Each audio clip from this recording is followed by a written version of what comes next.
Mrs. Oshiemi, the chairman, past president, ICANN, used to live on the same street with us, next house to my parents' house in Bode Thomas.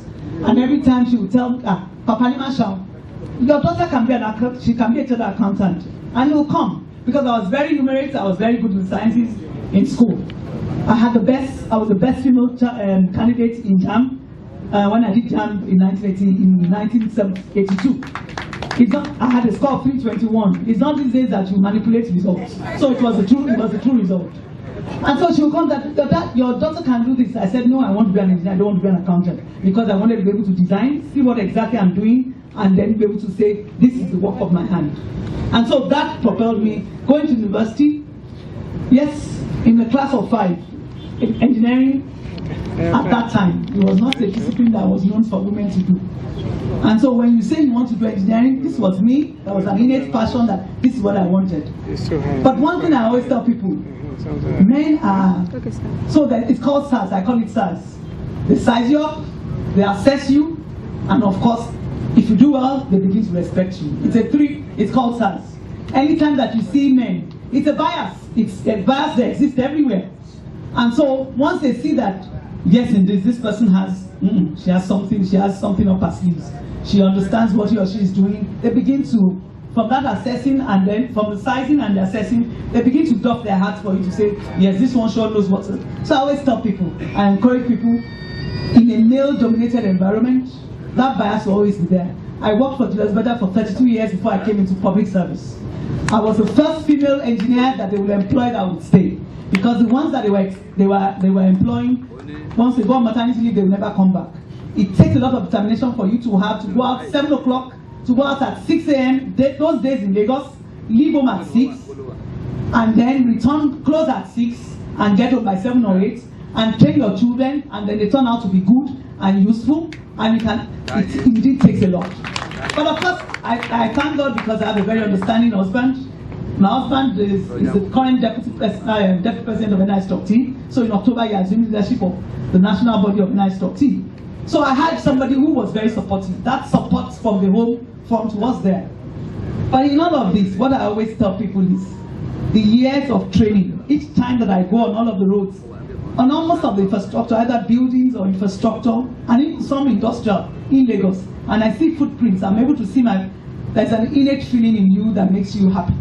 It makes you happy. I tell people, in life, engineering is about a 3 growth phase. There's a learning stage, there's a growth phase, and there's a consolidation phase. You need to be able to study, you need to be able to develop yourself. If you cannot give what you don't have. For you to be an authority in the field where you are, and you want to tell people this is what you must do, you must be grounded. There are no shortcuts to it. The challenge is that these days, people do not want to be grounded, and then they want to be able to say, they want to be able to advise. No. If you're not grounded, you cannot give what you don't have. And so my simple summary today that I will tell people is, in all of the things that you do, make sure for a woman, for you not to be looked down upon, for you not to be arrogated as to say, who are these ones, what are they doing here? Make sure you are really grounded, competence-wise, capacity-wise. It's not an accident that you work for somewhere for 32 years, you're on the field.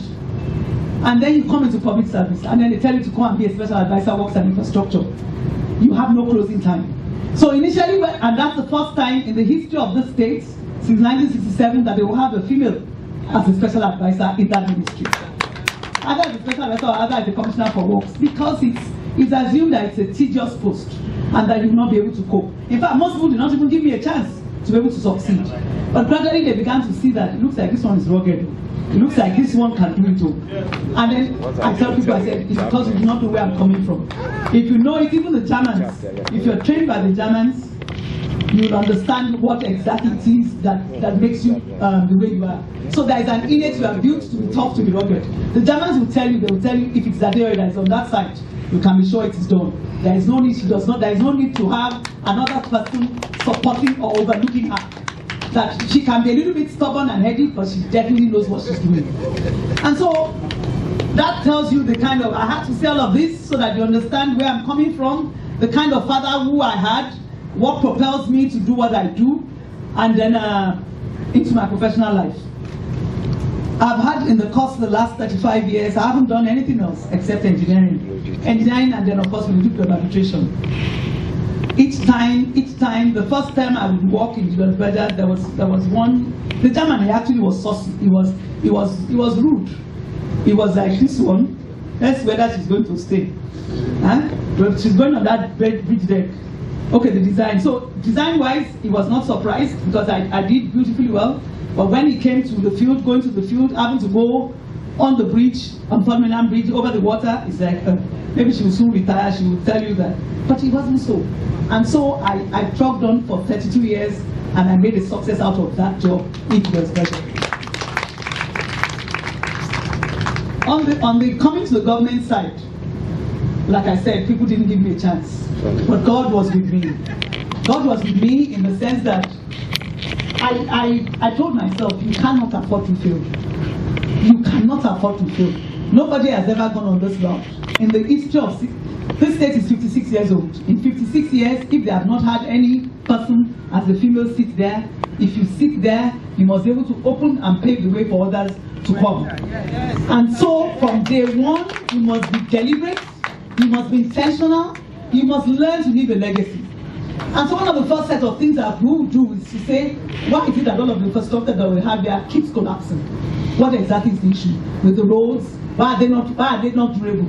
And so we began to look at all of the things, putting in place the structures, having standard operating procedures for people, engineers to know this is exactly how you must build a road from beginning to the end. Quality assurance. The reason why we have challenges is because when integrity is missing, other things begin to follow. But I tell you, once you are purposeful, you have your integrity in place, and you are determined to work excellently well, you have passion for what you are doing, there is no way you will not make success out of it.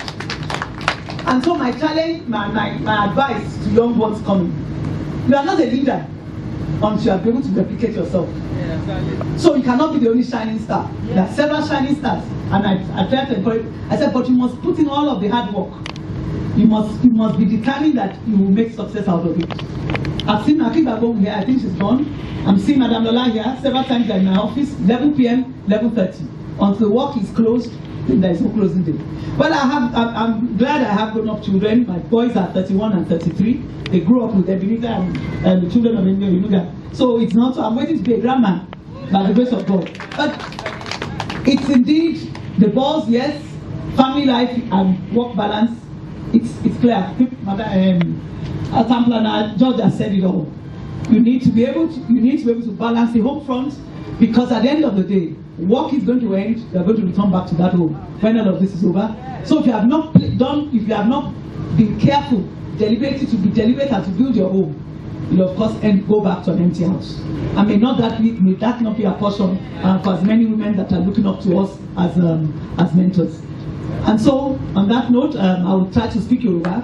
For the purpose of building Collapse Build, I keep telling people, if you work professionally, if you're a woman of integrity, and you're ready to work excellently well, the good thing about the built environment is that you have all of your structural engineers, your designers. Once you have the production manager, their roles are clearly defined. They know exactly what it is. I tell people, BCPT, the good thing about BCPT is it's all encompassing. The reason why we have not succeeded in all of this for a long time is because every professional body is struggling. Everybody is struggling with each other. What BCPT has done is to try to get everybody into one boat, and then let everybody be able to offer their own expertise in their chosen area. I think that for me was the starting point.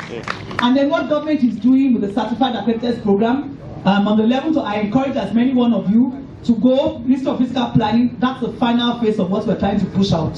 Push out so that we can begin to work professionally and get things better.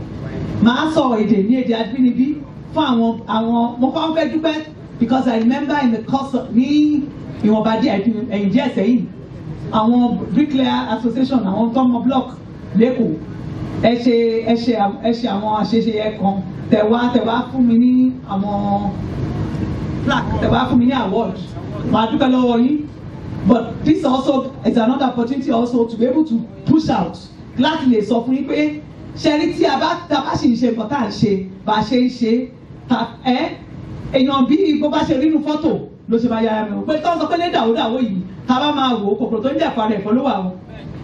níjọ́ tá a bá ti sọ pé gbogbo kìíní ìwà pálapàla yìí a máa filẹ̀ a máa bẹ̀rẹ̀ sí ṣe bó ṣe yẹ kó jẹ́ tẹ́yìn ò bá mọ nǹkan tó kàn rán ṣe pé báyìí mo ṣe ti ń ṣe kò mọ nǹkan tóun ṣe ìdí ẹ̀ tó ṣe ń ṣe ìdí ẹ̀ la ṣe gbọ́dọ̀ lọ àwọn tó wá lè ní nǹkan sọ fún tán sọ fún yín láti làfáàjì pé eléyìí tó máa ní kẹ́kọ̀ọ́ pọ̀ báyìí kẹ́kọ̀ọ́ bá ti mú pọ́npọ́n kọ̀kẹ́dà mọ́ báyìí ìdí ẹ̀ kí ni nǹkan ta fẹ́ ṣe gan kí ló ta ṣe fẹ́ ṣe báyìí báwo ni wọ́n ṣe ní ká ṣe ìdí ẹ̀ kí ló ṣe ní ká ṣe ẹ máa gbọ́ràn ẹ má máa fojú jẹ àwọn obìnrin tàbá rí àwọn obìnrin ẹ má mọ̀ pé ṣèlú mo gbẹ́rẹ́ sílé eléyìí ju mo gbẹ́rẹ́ sí lọ torí nǹkan tó wà lórí ẹ̀ gan ó lè ju nǹkan tó yẹ kẹ́ gbé sílé lọ́wà ẹ má máa fojú yẹn tẹ́mẹ́lẹ́ wọn torí àwọn tó tàbá rí àwọn tó tàbí wọ́n mọ tó ń ṣe ẹ máa fún wọn lọ́wọ́ ẹ máa fọwọ́ yẹn wọ̀ wọ́n.